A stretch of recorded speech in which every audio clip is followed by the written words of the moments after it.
Hi, my name is Mark Anthony Dubois Jr., and I was born July 4th, 1986. I want to say thank you for tuning in. Today, I want to talk about something a little different and talk about something more personal, I guess I could say, with my life. I got a very interesting comment days ago before I ran this marathon that really got me thinking about why I keep running these races, why I keep doing these things. And something that I realized is every single one gets harder and harder and harder. And I'm understanding why it's getting harder. And I want to kind of talk about that a little bit. I feel like I've always been running away from something. I'm always constantly trying to do something to escape and to avoid, as opposed to just deal with it. That's why a lot of these videos that I make have really, not in a sense of helping me with the dog, but helping me with myself. And I'm talking about this positive, negative reinforcements and this positive, negative reward and punishment. I've realized it's something that has to do a lot more with me than the dog. And when I work upon these things that I'm constantly running away from, I realize the dogs start to get better. I don't know why, but it's just something that I see, something that I notice, something that I also kind of just know. I used to believe, but now I know that when I decide to make changes, changes are going to happen around me. But if I just want to stay the same, I'm going to keep seeing the same stuff. And I believe that that's the biggest issue with most of us. We don't want to change. We want to just keep doing the same thing. And then we're begging and pleading and praying and asking and please help me, please make this better. But it comes down to us having to just have the realization that there's something that we need to change, something that we need to do. And in these races, I realize I'm running and running and running. And I'm running away from something. And I've been figuring out what it is that I'm running away from. This may sound crazy, but I don't care. My government states that I am crazy, so it is what it is. And something that I just want to just say and just be able to let someone else know, you're not the only one, because I know that I'm not the only one. But I've always been running away from, I want to say it in the easiest way of saying it is, the voices in my head of telling me who I am and who I'm not and what I can do and what I can't do. I'm running away from that as opposed to dealing with it. In every race that I'm doing, I'm no longer running away from that voice telling me what I am. I'm running headfirst into it, saying, you're an idiot. Watch me do what I got to do. Watch me complete this. Watch me, no matter how tired I get, I keep going. I get tired to the point that I'm done. This last race I ran, it's the first time that my body gave up. And I still had 9 miles to go. It sucks. That's like 9 miles to go. And my body said, buddy, we're not taking another step. So then I had to come up with a new game plan to figure this out, because my mind was saying I can't go. And then what I would always do is accept that. I'm tired. Let's just quit. I knew I couldn't make it. I knew I couldn't do it. And that voice would just win. And what I've been doing is running headfirst into that voice and saying, buddy, you're a liar. You're an idiot. You don't know what you're talking about. Watch how I'll do this. And the game plans that I come up with is just to keep going regardless of what I'm thinking. And then the more and more I keep doing it, every single race that I keep doing, I realize the part that I want to say keeps getting harder is the fact of something is leaving me that used to always be there. And when something's always been there, it's kind of like you feel like you need it to survive. And it's kind of like been your friend that helps you and guides you in making good or say bad decisions in your life. That friend that says, hey, don't do that because, last time you got disappointed because people left you, so you don't do it. The voice that's telling you, hey, don't stand out, don't start that business because you read the statistics, pretty much everybody fails, so why even try? That voice that's there that's kind of like always in that. The voice that says, don't talk to that person, don't go here, don't do this, don't make that happen, don't speak up, shut up, don't be heard, just be seen. That voice that's there that's like constantly saying that to, not everyone, because I know there's some people that don't have an inner dialogue. But for us that do have an inner dialogue, that voice is like what I've been running away from, as opposed to just going head first into it and just saying, hey, buddy, you're wrong. I can do this. I can make it happen. And that's what I've been running for. I do these, what I would classify nowadays in reality, shoot, running over 3 miles is considered extreme at this point for anyone in reality of life on this planet. Anything more than that is just kind of, what are you doing? And when you just keep on going further and further and further, I realize that voice that I've been running away from, why things are getting challenging, is because it's going away. It's disappearing. is no longer dictating my life, is no longer telling me that I'm not worthy enough. It's no longer telling me that I'm incapable of, because I push past that barrier every time. And this last race I ran was the first one that like my body literally just gave up. But it was so fascinating that my body gave up and my mind started saying, see, look, you're tired. You're not going to be able to make it. But I said, shut up. I'm going to make it. And then I realized something that's really interesting, that when I said, and I made a new goal, don't even finish the race, run to the next water checkpoint. You get there, take a couple of glasses of water, just walk, drink a little bit, and then get going again. And I just kept doing that and doing that and doing that. And I realized that voice that says, you're tired, that voice that says you're not going to make it, actually isn't right. That there was something else in me that my mind said, we're fine. Let's keep going. We could do this. Just one step at a time. Don't worry about the whole thing, but just this one little section right here. And then when we get there, we'll figure out the next step. And then when we get there, we'll figure out the next step. Don't worry about the whole thing right now. We're fine. And I started relying on that instead of the one that says, you're a failure. And every time that I pushed past, because this one was just fascinating, that literally, I don't know how to explain it. Like my body was done. My legs just said, buddy, we're not running. And somehow being able to push past that, it makes that voice go away. It makes it just have no choice but to have no value in my life anymore. It disappears. So in that sense, when I say that each race gets harder because that voice has been my buddy my entire life since I can remember. It's always been there. It's always been there to basically, in reality, criticize me. It's always been there to punish me. It's always been there to reward me. And it's always been there to control me. And the more and more that I'm not in that, and the more and more I'm running headfirst into it, as opposed to trying to escape and avoid it, the more I'm noticing that the challenge comes from the change. Of the change being, I don't want to listen to that no more. I want to do something different. And that puts me in this quiet space. That's why I don't do the music while I run or do the music while I walk. I do everything in silence to force myself to have to go through that voice. And for me personally, straight up, I used to have many of voices back in the days. I used to have many of voices. I used to have things that were telling me things that just didn't quite make sense. And that's the part where I can say why I'm a Bible believer for 100% fact today, because one day I went to sleep and I was just struggling and stressed. And then one day I woke up and all of a sudden that all went away and all I had was just that one thing that was just there. That was like trying to talk to me. And I don't know how, but somehow literally just overnight, many turned into one.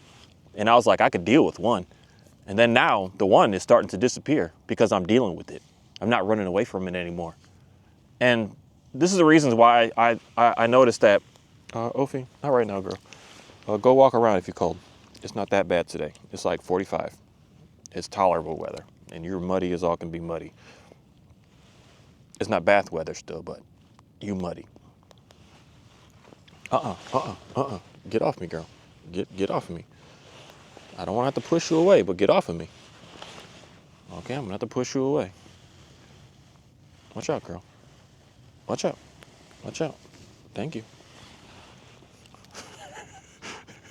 Sorry. This dog is fascinating in the sense that I realized how everything was so chaotic in my world because of I want to use the word of anger. And I was always running away from it as opposed to dealing with it. Everything was always chaos because of my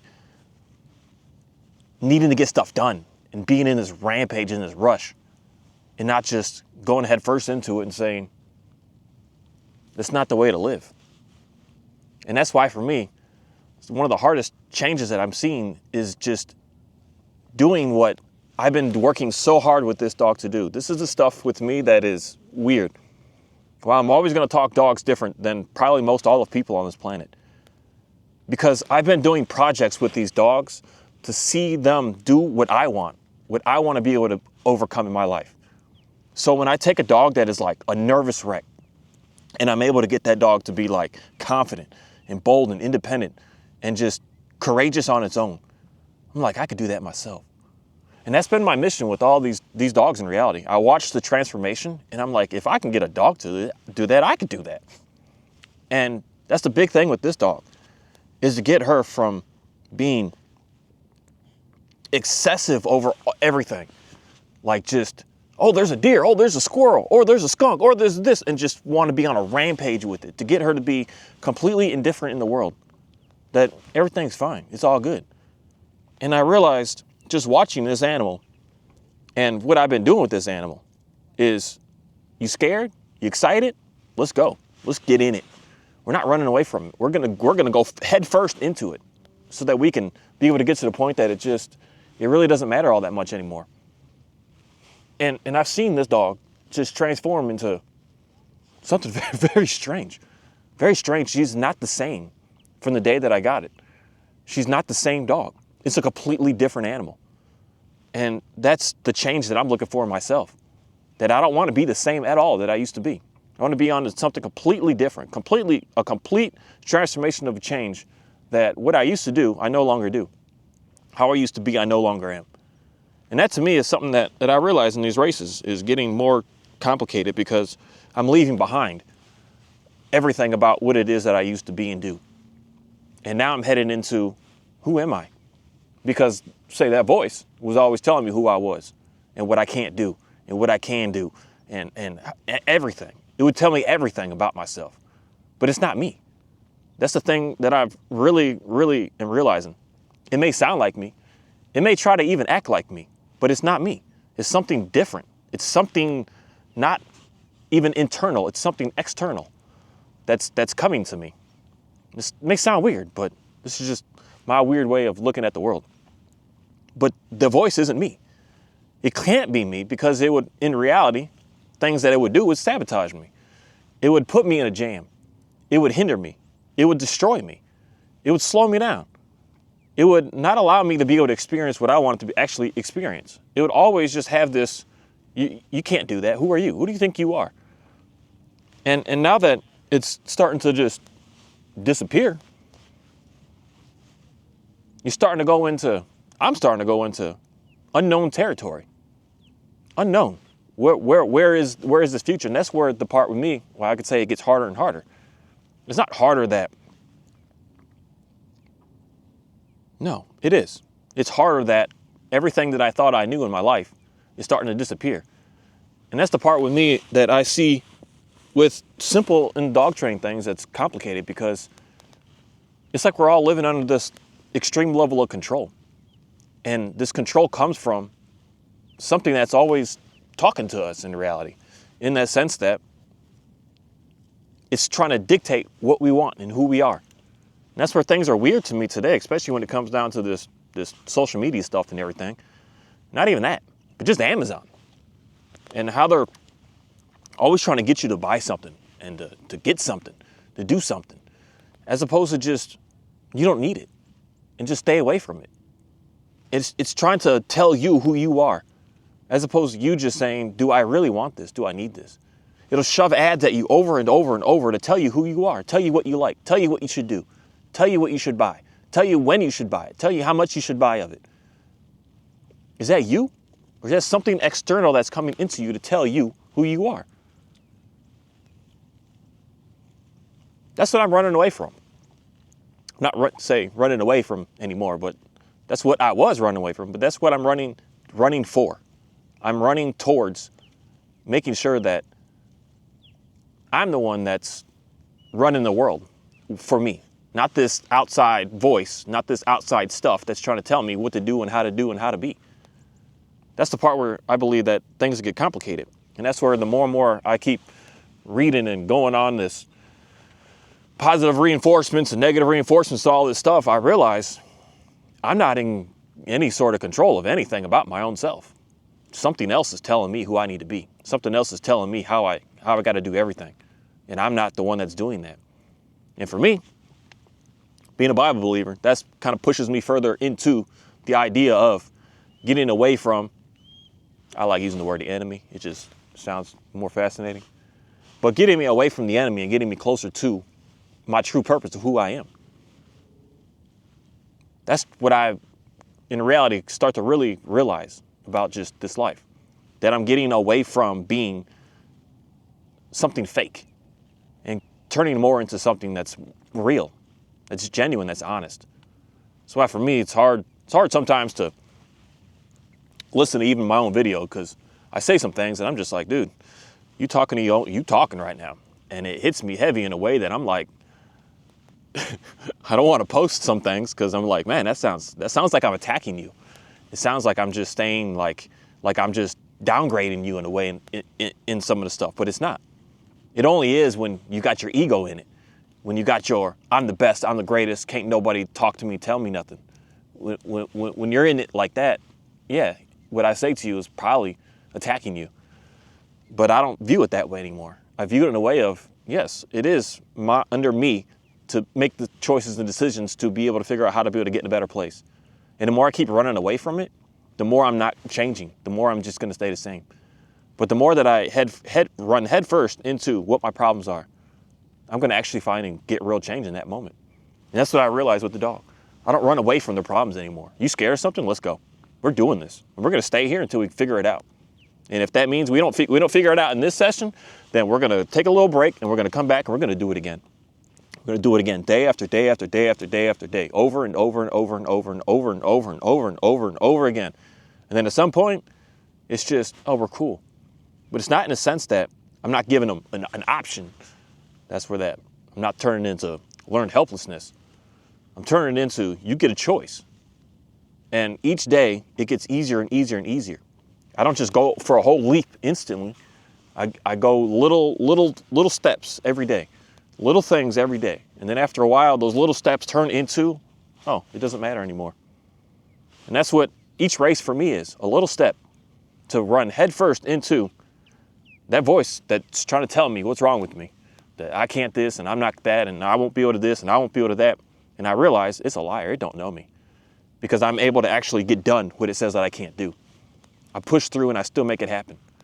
And so that voice gets smaller and smaller, and to the point that it just disappears. And it disappears in a way it's weird, because it's always been there. That's the part with me of my favorite pastor, man, I like listening to. He says that a life with no thinking is a beautiful world to be able to live in, because you're not going to have that sway that's trying to get you to move and get you to react. You're just going to be able to just do. And all you want to think of is just practical things. So practical, I got to make my dinner, what I'm going to eat, how I'm going to make it.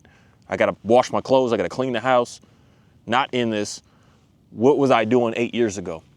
What I'm going to do from now, 8 years from now, but just living right now. Living right this moment. No thinking about why you were wrong and why this bad, but just in the sense of, I'm right now. And that's what I find with the dogs. When they're just living, and being the way that they should be living and being. I don't see a nervous dog. I don't see a scared dog. I don't see an overexcited dog. I see just, the word I want to use here, this is how I look at my shepherd today. Because he does stuff today that he's never done. He looks happy. And I used to question it all the time. Just like, you good, dude? You good, dude? Like, everything okay? But now I can just see him, and I'm like, this dude is, oh, heck no, girl. I mean, I do have a raincoat on today, but you getting dirty. I don't question if the dude is like happy or not. What he does just proves to me that he is. And that's something I could say of my own self. I'd always just like question things like that. Are you okay? But that voice would always say that to me. You're not fine. Something's wrong. Something this. You need this. You need to go here. You need to buy this. You need to do this. And I realized, no, I don't need to do none of that. I need to just sit down, and I just say it straight up to myself, sit down and shut up. Everything's fine. Thank you.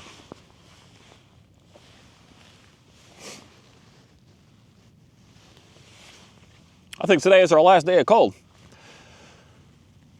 Hopefully. Or cold like cold. I'm cool with it, but I guess I can say that main thing is that change. I like it when it's steady and it's predictable. And I believe that most people in reality like that. But our weather here is very unpredictable. It's literally 90 and 30. And it can throw you off from what you want to do and just everything about yourself in reality.